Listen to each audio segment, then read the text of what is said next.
This edition of the Ridley Report is brought to you by Next 1000. This is Ivy. Bald Eagle and I were pulled over in Manchester this evening. Both of us were arrested. Grafton resident Ivy Ancrum's November 10th emergency call to Porcupine 411. New Hampshire Liberty activists' first clue that something big was wrong. Ivy and her husband Bill Walker were pulled over in Manchester, New Hampshire that night. Police charged him with driving without paperwork. They charged her for letting him drive her vehicle. And, in a twist that made the news, they charged him for carrying 2 firearms without the government's permission. The fact that he was also wearing body armor thrust the story to the front pages. But police were quick to point out that there was no suspicion William was attempting any type of aggression or any type of foul play. Sometimes I get confused whether to say William or Bill. He goes by Bill, but the police reports and the news reports have him listed as William. Anyway, the two of them go to trial on October 28th in a case that could have implications for the New Hampshire Constitution and the application of New Hampshire's relatively mild but still bothersome concealed carry license requirement. In a note that's recently gone out to their supporters, Ivy had this to say, quote, "In the evening of October 9th, William Walker and his wife Ivy Walker, a.k.a. Sharon Ancrum, were wrongfully arrested by Manchester Police Department. William was charged with carrying a concealed firearm. Ivy was not charged with this, yet the police still wrongfully seized her firearm. This case has the potential to change laws here in New Hampshire, create some positive case law, and could go all the way to the Supreme Court.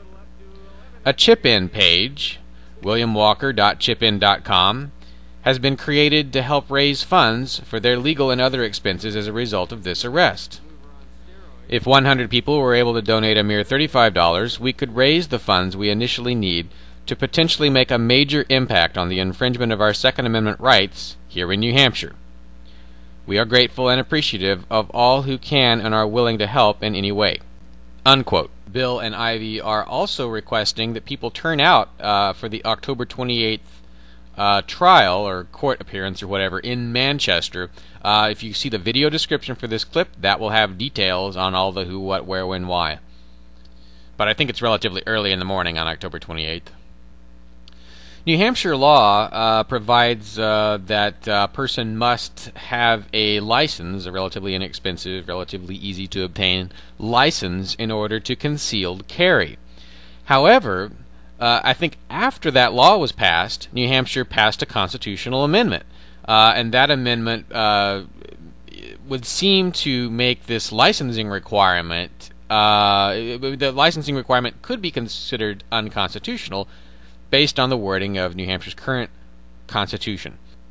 So there's a chance this could go all the way to the Supreme Court. Of course, I don't trust New Hampshire Supreme Court justices to ever do the right thing, but just getting it before the court might be useful.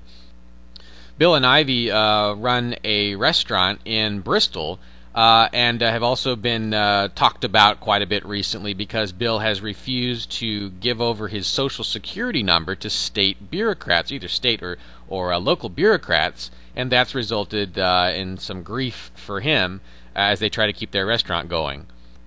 You would think that government officials would want it to be very easy to run a business and hire people and so forth in these troubled economic times, but Bill claims he's been getting a lot of grief, and that really it's mostly coming down to that Social Security issue. You know, if you're wandering around, say, with a Ron Paul T-shirt or something like that, people will actually come up to you up here and ask you, "Hey, who is Ron Paul?" I'd certainly welcome the other side of the story if anyone in Bristol town government or any bureaucrats want to give me a call.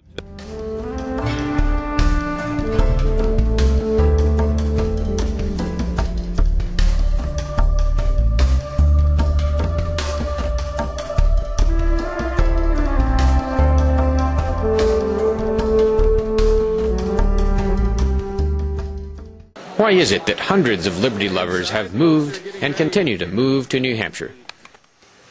In part, it's because of the Free State Project's First 1,000 pledge.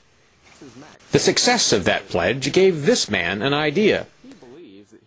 Max Abramson of New Hampshire is starting what he calls the Next 1,000 Pledge, designed to get another 1,000 Free Staters into New Hampshire by 2011. To find out more, visit pledgebank.com/next1000. Next 1,000.